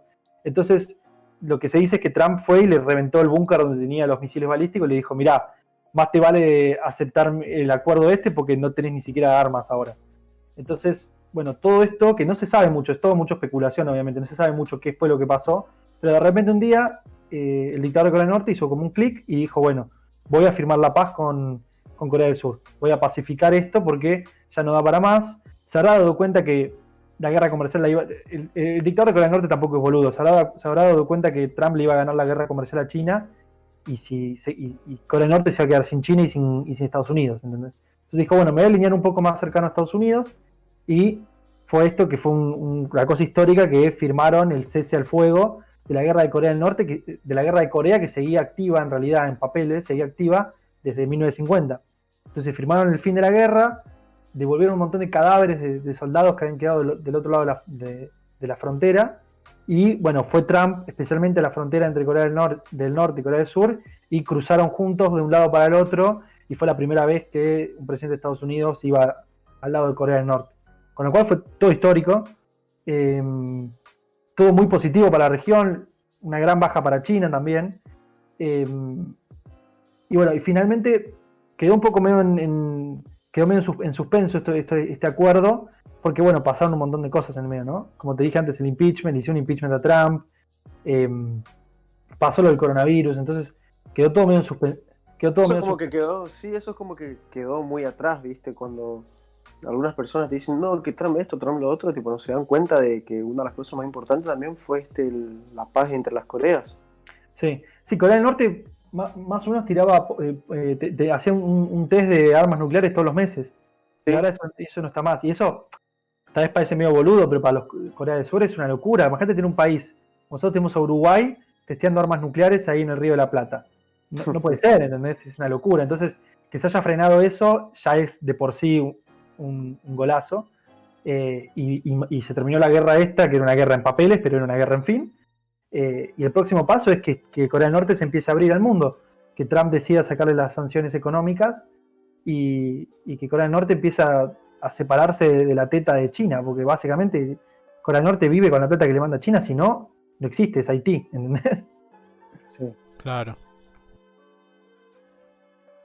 Después, bueno, también hizo el tratado de paz con Israel y los países árabes. Eso también es... Eso, o sea, Trump tuvo un montón de frentes, también hizo la paz entre Kosovo y Serbia. Claro, ese también Sí. era otro tema, el tema de los Balcanes y todo el quilombo que hay. Fue un gran, te digo, Trump fue un gran pacificador. Antes de Trump el mundo era mucho más bélico o tenía muchos más países enfrentados que ahora, lo cual parece a veces un poco loco, pero es así. Si vos te fijás, antes de Trump, Kosovo y Serbia estaban como locos con conflictos fronterizos todo el tiempo. Corea del Norte con Corea del Sur también. Todo Medio Oriente era un quilombo. Sigue siendo un quilombo, pero era más quilombo antes. Y bueno, yendo por partes, lo que hizo Trump fue con Israel, agarró a Israel y le dijo, mirá, yo me estoy amigando con Arabia Saudita, dejen en el pasado todos los quilombos que tuvieron y empiecen a trabajar juntos para tomar control de Medio Oriente, porque en Medio Oriente hay como una gran guerra, una guerra fría se puede decir, entre que es Arabia Saudita, Irán, Israel. Son tres países, están los tres en tres posturas diferentes, los tres tienen el poder para eliminar al otro si quisieran, y los tres están ahí, comparten un territorio del tamaño de Argentina, ¿entendés? Entonces, lo que hizo Trump fue, bueno, hagamos una gran coalición árabe en contra de los persas, que serían los iraníes, pongámonos todos del mismo lado y hagamos mierda a Irán. Y eso fue lo que hizo. Entonces, todos los países árabes, Emiratos Árabes Unidos, Kuwait, Bahrein, Arabia Saudita, Omán, y si se me escapa algún otro, les pido perdón, todos esos países hicieron acuerdos con Israel y dijeron, paremos esta guerra histórica que tenemos, pongámonos de acuerdo y enfrentemos un enemigo común que es Irán. Porque hoy en día el mayor enemigo que tiene Estados Unidos en Medio Oriente es Irán. Mayor y único, te diría, porque con todos los demás países está lo más bien Estados Unidos. El único problema que tiene todavía Estados Unidos en Medio Oriente es Irán, que son todos unos locos. Ahí no podés negociar nada, o sea, son todos unos locos, son todos terroristas. Claro. Los gobierna es como si te gobernara un papa, porque tienen un tipo el Ayatolá, que es un loco. Es muy raro porque es una teocracia eso. Es la de las pocas teocracias que quedan en el mundo, claro. Es como que el rey, aparte de ser rey, encima es papa. Es un representante de Dios, o sea, una locura. Y el representante de Dios, y encima está loco. Entonces, claro, pero hasta hace no mucho había muchísimo quilombo civil en Irán. Me acuerdo que gracias a que mataron a Soleimani se levantaron un montón de protestas en contra de... Bueno, lo que está haciendo Trump también es otro tipo de guerra, que básicamente lo que está haciendo Trump es, y esto ya lo hace mucho tiempo, pero me parece que con Trump se hizo más efectivo, también por desarrollos tecnológicos, ¿no? que van con el pasado de los años.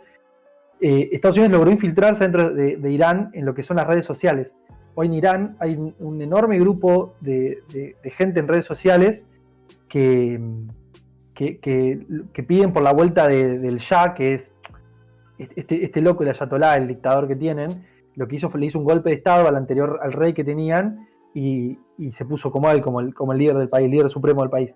Pero hay una gran cantidad de gente, y lo que es increíble que es entre los estudiantes, entre los más jóvenes, que piden por la vuelta del Shah y hacen protestas masivas que los cagan a tiros, son peores que las de Venezuela, y piden por la vuelta del Shah y piden porque se vaya el gobierno y piden el Shah, el rey que estaba antes era secular, o sea, no tenía ningún tipo de fanatismo religioso, no era ni católico, ni cristiano, ni musulmán, no era nada, era 100% laico. Entonces hay muchos, especialmente los estudiantes, los jóvenes piden porque vuelva a eso. Y yo creo que Trump está metiendo, Estados Unidos, bueno, ¿no? El ejército de Estados Unidos está metiendo mucha plata en lo que sería la guerra de la información, ¿no? Tratando de hacer levantamientos orgánicos de la misma gente porque los convencen a través de las redes sociales. Y eso obviamente también lo hace Israel, lo hace Arabia Saudita y varios países más. Algo parecido pasó también con Venezuela, que hubo un momento en el que todos decíamos le queda 2 meses, le queda un mes a Maduro y al final sí. zafó. Eso había preguntado. Sí, eso, pero yo creo que zafó porque Yo creo que zafó porque Estados Unidos puso todas sus fichas en Guaidó y Guaidó terminó siendo un boludo. Yo creo que lo que pasó fue eso. Le dijeron a Guaidó, bueno, vos tenés que hacer esto, esto y esto. Y Guaidó, viste, lo que tiene Guaidó, en mi opinión, ¿no? Es que el tipo es como muy estrellita y quería ser él como el presidente que saneara a Venezuela, y lo que había hecho, lo que había arreglado, esto también es medio rumor, ¿no? Pero se habla mucho de que Trump había arreglado con los militares de Venezuela que le suelten la mano a Maduro, que hagan un gobierno de 1 año y medio de transición de una junta militar y que llamen a elecciones. Y Guaidó habría sido el que dijo que él no quería aceptar eso, él quería que el gobierno de transición sea de él. Entonces ahí fue como medio el quilombo. Y ahí, bueno, Trump de hecho lo invitó a Guaidó al Congreso de Estados Unidos, fue bastante importante eso, pero después Guaidó se quedó en el molde, no hizo nada. Ya ni siquiera Guaidó llama a protestas en Venezuela y la gente no va porque entiende que los cagan a tiros y no logran nada, ¿entendés? Entonces se mueren 200 la gente personas. Se inmola al pedo. Claro, termina siendo una cosa así. Entonces, yo te digo porque esto lo sé de primera mano porque hay mucha gente de Venezuela que trabaja en la derecha a diario y ellos me cuentan que, por ejemplo, allá hay días enteros que tienen cortes programados de luz porque no les alcanza la energía, como pasaba acá en Argentina con Alfonsín. No les alcanza la energía para toda la población, entonces dicen todo este estado, de toda esta provincia, o como quieras llamarle, no sé, por estas próximas 12 horas no tiene luz. Y los tipos se la tienen que arreglar así, no tienen comida, siguen en hiperinflación, si quieren conseguir combustible tienen que conseguir nafta, tienen que irse a Colombia. Es muy duro vivir en Venezuela, es muy muy duro. Y los tipos igual con eso entienden que Guaidó los traicionó y no van a salir a la calle de vuelta por Guaidó. Entonces como que están en ese impasse en el que no tienen como ningún líder. Antes tenían líderes fuertes, tenían a Leopoldo López, tenían a Guaidó. Leopoldo López. Pero hoy en día no tienen más esos líderes que incitan a quilombos. No hay más un líder ahí, ¿no es cierto? Yo no escucho más nada sobre Venezuela, sobre la oposición o esas cosas. Nada. Bueno, ahora va a haber elecciones. Lo que pasó en Venezuela es que ahora va a haber elecciones a fin de año, creo que son el 12 de diciembre, una cosa así.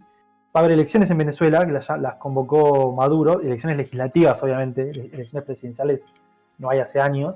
Va a ganar Maduro por amplia diferencia. Va a ganar Maduro, no sé si entre 90 o 95% de los votos va a tener. Claro. No, pero el tema es que ahí encima se dividió la oposición, porque tenés la oposición que dijo, bueno, vamos a elecciones, y tenés la oposición en la que dijo, no, vamos a boicotear las elecciones.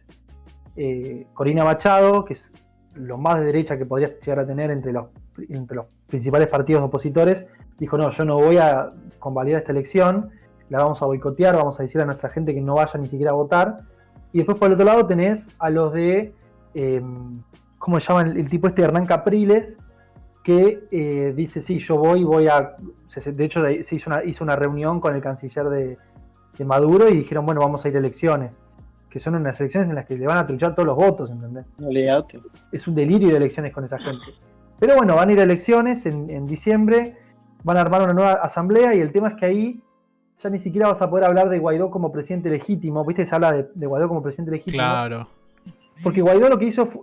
¿Cómo llegó Guaidó a ser el presidente legítimo de Venezuela? Hubo una elección legislativa, el tipo terminó siendo el líder de la mayoría, como si fuera, no sé, Massa acá en Argentina, y quedó como presidente de la Asamblea Legislativa, y entonces quedó él como el verdadero presidente, porque no hay cadena de mando, porque internacionalmente y localmente no se reconoce ni a Maduro ni a su vicepresidente como el presidente legítimo. Entonces por constitución el próximo presidente tiene que ser Juan Guaidó, pero su mandato termina ahora en diciembre con las elecciones estas, ¿entendés?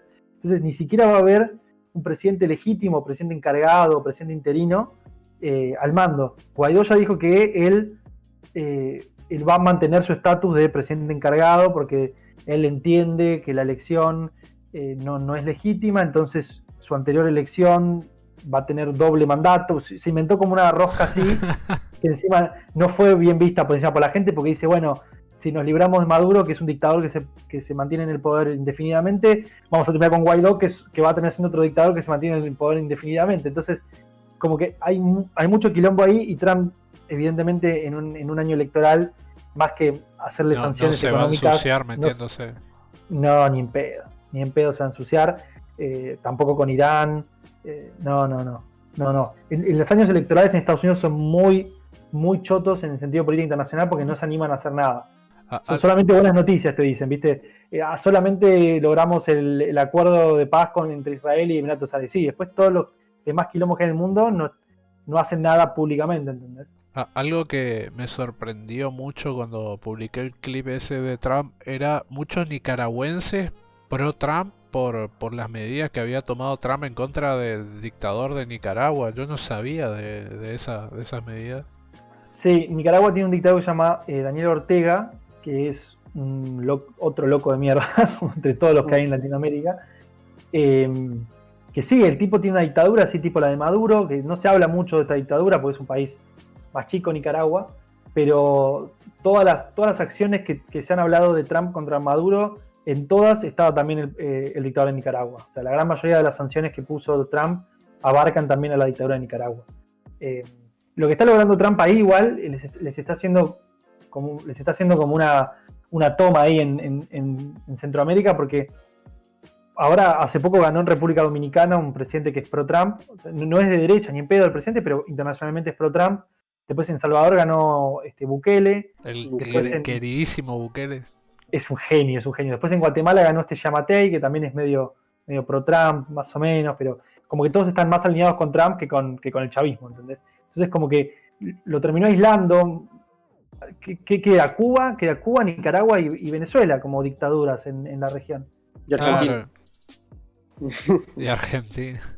Porque Bolivia cayó hace Bueno, muy y poco. Argentina, sí. Y incluso Cuba, desde que murió Fidel Castro, como que cada vez se está ablandando más Cuba. Tiene un nuevo dictador los cubanos, se llama Miguel Díaz Canel. Igual, obviamente, es igual de dictador que todos los otros, pero yo te digo, internamente se lo ve un poco más débil a este Díaz Canel. Y está haciendo algunas reformas pro mercado. Por ejemplo, hace poco volvió a permitir que se compren dólares en Cuba. Es una especie de Nikita Khrushchev cubano. Sí, por eso. Es el camino inverso a Argentina. Entonces Argentina prohíbe cada vez más la compra de dólares. En Cuba la están liberando un poquito.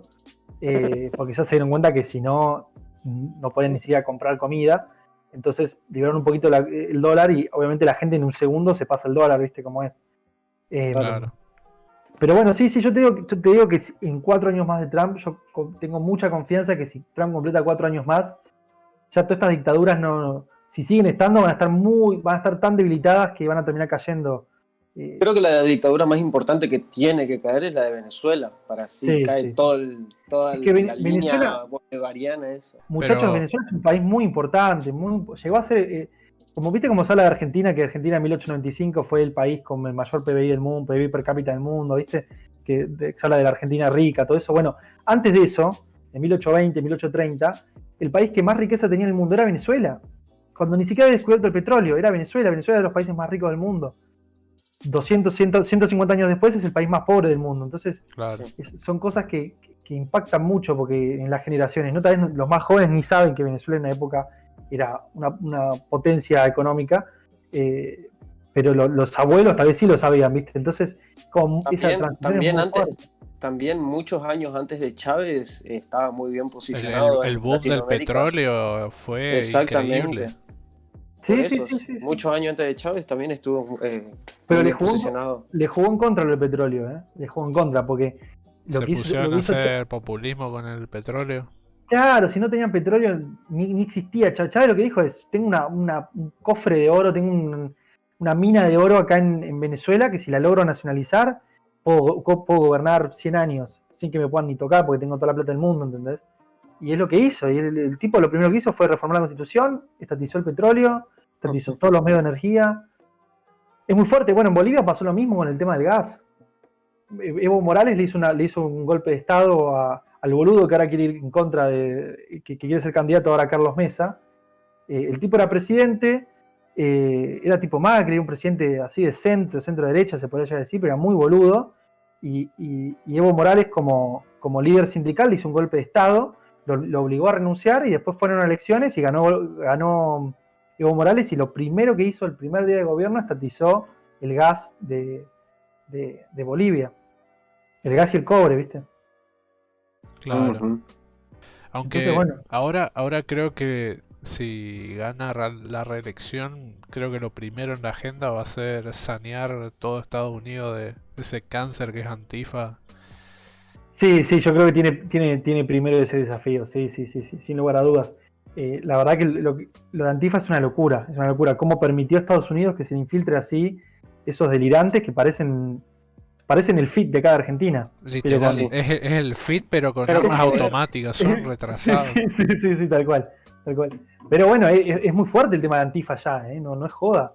Para mí, o sea, muchos dicen, no es terrorismo. Los tipos son terroristas, es como tener Al-Qaeda en tu propio país. Yo me acuerdo en el 2016 cuando se hizo toda esta campaña de los memes por Trump y todo esto, estaban los loquitos de esto, pero eran, qué sé yo, pegaban a la gente con cadenas, cosas así. Ahora ya están armados, están organizados, es una locura. Tienen bombas, todo, sí, no, es una locura. Yo creo que si ni bien se dé la noticia, si es que gana, van a salir a romper todo estos hijos de puta. Si en el 2016 ni bien ganó, ya casi prenden fuego medio país. Sí, pero ojo que en 2016 cuando ganó Trump no le hicieron mucho quilombo, Fue muy poquito comparado a lo que están haciendo ahora, fue muy poquito. Estos 4 años los tipos se organizaron mucho. En 2016 no estaban tan organizados. Porque creían que ganaban, no necesitaban organizarse. Cuando después de 4 años de Trump dijeron, si no nos organizamos, nos matan, o sea, desaparecemos. Entonces, hay mucha guita demócrata ahí. Yo creo que sí, que si gana Trump va a ser un quilombo. Porque encima está este tema de Trump, que si gana la elección, como está todo este tema del voto por mail, viste que muchos estados demócratas, estados que son gobernados por los demócratas, pero que Trump ahora tiene chances de ganar, habilitan lo que se llama voto por mail, que quiere decir que el correo central te envía a tu casa una boleta para que vos pongas, circules el candidato que vos querés votar, vuelvas a meter en el sobre y lo mandes de vuelta al correo central. Eso es algo que nunca se hizo en Estados Unidos, porque Estados Unidos tiene voto por mail históricamente, pero es un voto por mail que vos tenés que ir, registrarte, dejar el DNI, después volvés a tu casa, te mandan un correo a la dirección de tu DNI y vos con tu DNI y vos ahí le pones una copia. O sea, es todo un trámite de la puta madre para poder votar. Esto que quieren hacer los demócratas ahora, que muchos estados están habilitando, es poder votar sin DNI, sin nada. O sea, te mandan la boleta a tu casa y si, por ejemplo, te mandan encima te lo mandan por el censo de 2010 porque el censo de 2020 no se pudo hacer por el tema del coronavirus, entonces tienen datos que llevan 10 años desactualizados. Entonces a veces, no sé, te mandan 4 boletas porque son 4 personas en tu casa y tal vez tus 2 hijos ya se fueron a vivir solos, entonces te mandan 4 boletas y vos sos 2 y vos podés circular por 4 votos, ¿entendés? Y mandar 4 votos cuando en realidad sos 2. O sea, es un fraude electoral de la puta madre que nunca pasó en Estados Unidos. Entonces, obviamente Trump va a jugar con eso y va a judicializar. Tanto Trump como Biden van a judicializar todos los estados donde pase esto. Si Trump gana por un punto no va a hacer nada, pero si Trump pierde por un punto va a judicializar el estado. A lo loco. Y lo mismo y encima Biden va a hacer al revés. Biden va a judicializar los estados que no permitieron el voto por mail. Diciendo que desalentaron el voto. Entonces, pero incluso este voto es únicamente para los trolos demócratas que quieren votar desde su casa, porque los republicanos van a ir directamente a votar. Exactamente. Entonces, por trolos, boludo. Por trolos. Por cagones, porque encima todos los que van a votar son los demócratas. Porque los republicanos van a ir a votar en persona, los que van a votar desde sus casas son los demócratas. Entonces va a ser un quilombo. Tal vez esto yo lo decía el otro día en el otro programa que me invitaron. El 3 de noviembre vas a tener un resultado que va a ser preliminar. Tal vez se ganó Trump por 3 puntos. Y después se van a seguir abriendo estos mails, porque encima estos mails se pueden abrir hasta el 10 de noviembre. O sea, vos podés votar hasta el 10 de noviembre. Entonces van a abrir estos correos que llegaron, van a seguir sumando votos y le van a subir un montón de votos a Biden, porque la gran mayoría de los correos van a ser demócratas. Entonces tal vez con todos esos correos que encima van a ser fraudulentos, termina ganando Biden la elección. Y entonces va a haber 2 resultados y Trump va a ir a la Corte Suprema. Todo va a terminar en la Corte Suprema, obviamente, ¿no? Y la Corte Suprema va a tener que decidir, como decidió en el año 2000, que dijo, bueno, los votos de Florida valen, que hubo también un quilombo ahí en Florida. Los votos de Florida valen, ganó Bush. Bueno, acá va a tener que hacer lo mismo. Los votos de Pensilvania del primer resultado valen, o los del segundo resultado valen, y el ganador es esta persona. Eso es algo que lo escuché a Tesón decir, de que Pensilvania esta vez va a ser el estado clave. Claro, bueno, Pensilvania va a ser el estado clave porque siempre el estado clave es Florida. A ver, siempre en Estados Unidos los partidos están como muy asentados en todos los estados Texas republicana, California demócrata, Nueva York demócrata. O sea, son estados que ya tienen históricamente qué estado es de cada partido. Y siempre el estado swing es Florida. Florida cada año cambia a quién vota. Es una cosa que no tiene sentido, pero cuando ganó Bush ganó las 2 elecciones en Florida, Obama ganó las 2 elecciones en Florida, Trump ganó en Florida, o sea, cualquier cosa. Gente que votó en 2012 a Obama, en 2016 lo votó a Trump, o sea, es una cuestión rarísima, pero pasa un montón. Pero parece que este año, al menos las encuestas y distintas encuestas dan que Florida es un strong Republican, quiere decir que Florida va a ser republicano, entonces el estado que va a terminar siendo swing va a ser Pensilvania. ¿Entendés? El estado que va a terminar decidiendo la elección por 2 o 3 votos va a ser Pensilvania. Y hay otros estados que se convirtieron en swing, que históricamente fueron demócratas, pero Trump logró darlos vuelta en 2016, que fue Michigan y Wisconsin, que son 2 estados que nadie hubiera apostado por eso, ningún republicano hubiera apostado por esos 2 estados, pero Trump los terminó ganando y ahora se convirtieron en estados en disputa. Son estados que tranquilamente puede ganar Trump. Hay encuestas que lo dan ganador, hay otras que lo dan ganador a Biden. Pero son 2 estados que nunca hubiera ganado un republicano. Jamás. Desde Reagan creo que no ganaban esos estados. ¿Y cómo juega el colegio electoral en esta elección? O sea, que...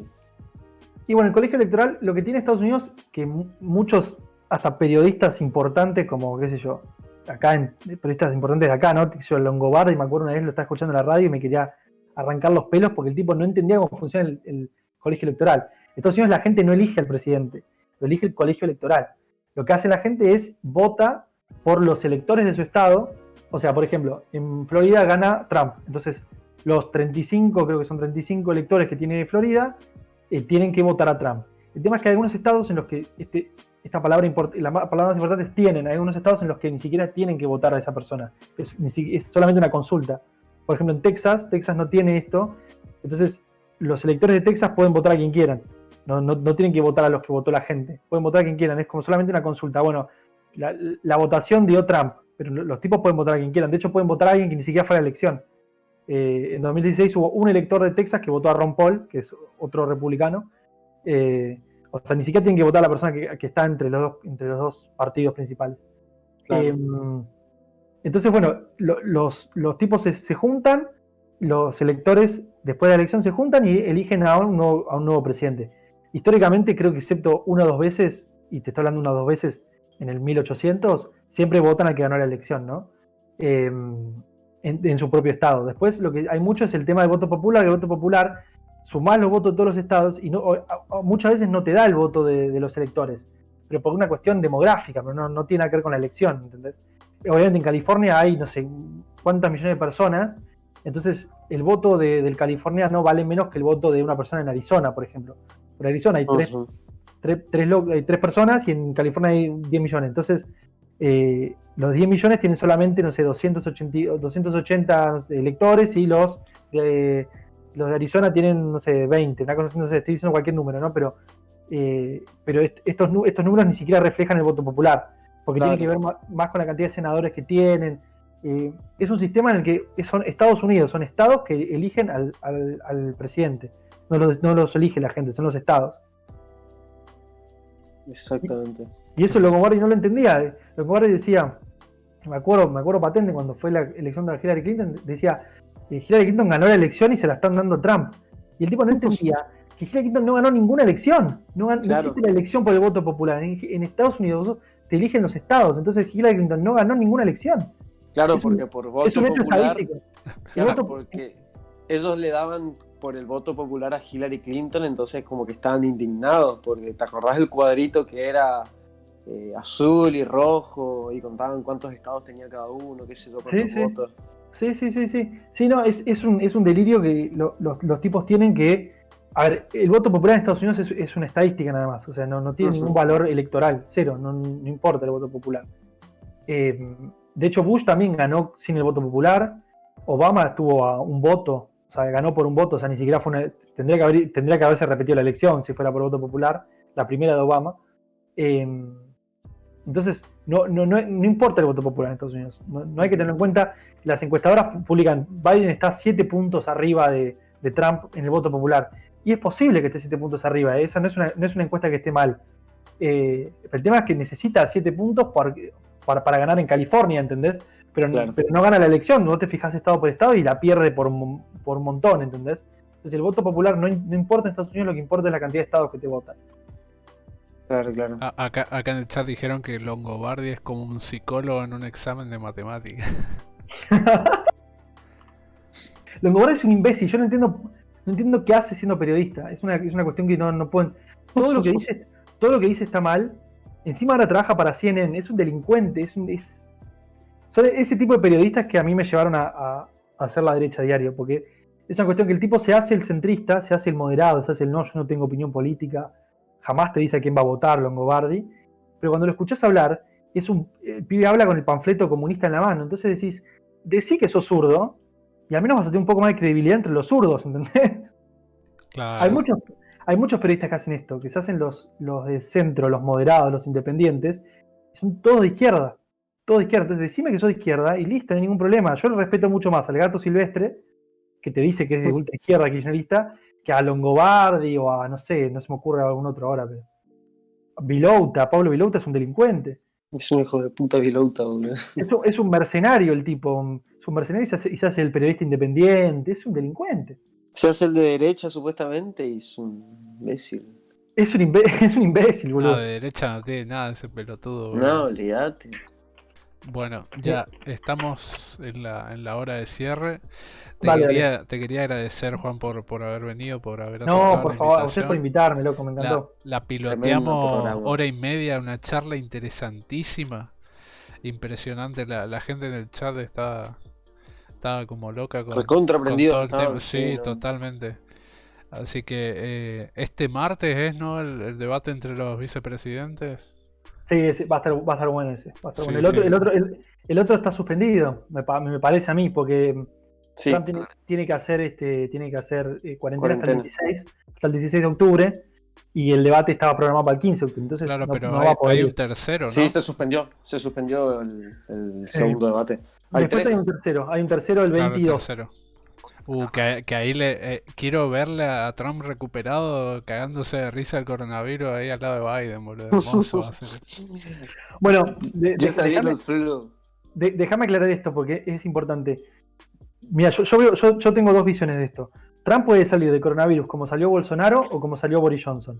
Bolsonaro salió del coronavirus como un campeón, que fue solamente una gripecita, que no le hizo nada, convalidó totalmente su relato. Su relato era que la gripe no era tan grave, no había que comprometer la economía por una gripe, la tuvo, no le pasó nada y quedó totalmente convalidado su relato. Se sacaba fotos sonriendo, tomando un cafecito. Se cagaba de risa. Y ahora tiene 60% de imagen positiva, una cosa espectacular. Qué crack. Después tenés el otro lado, que puede ser el de Boris Johnson, que Boris Johnson venía así como Bolsonaro, se agarró el coronavirus, casi se muere, tuvo que estar con respirador.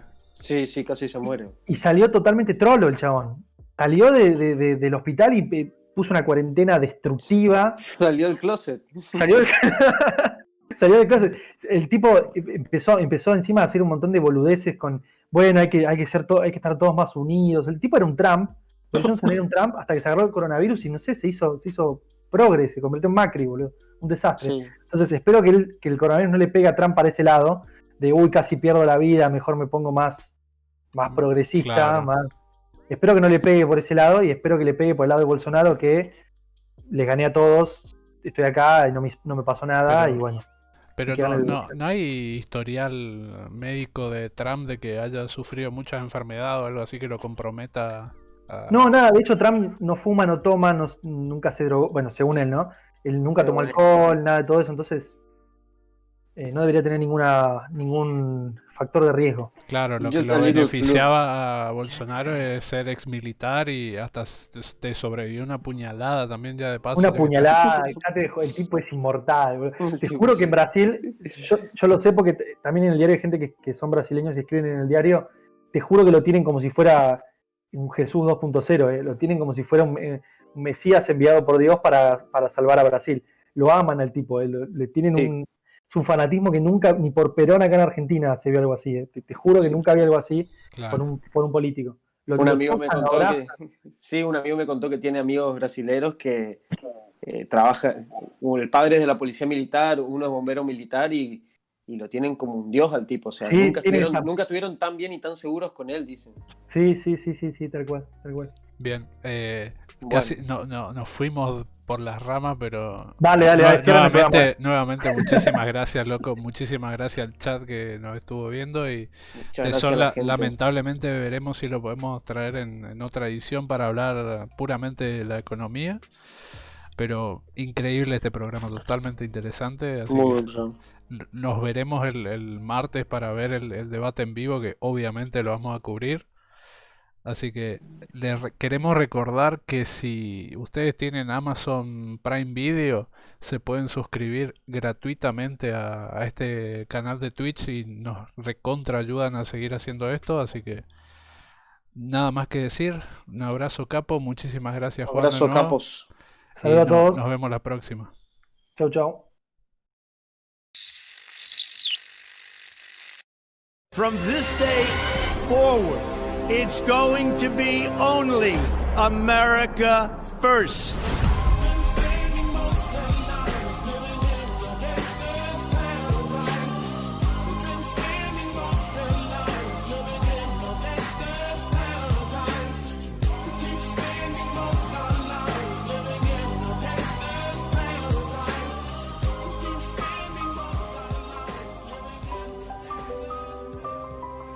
We will never allow an angry mob to tear down our statues, erase our history, indoctrinate our children, or trample on our freedoms. We will teach our children to cherish and adore their country so that they can build its future. Together we will fight for the American dream, and we will defend, protect, and preserve American way of life.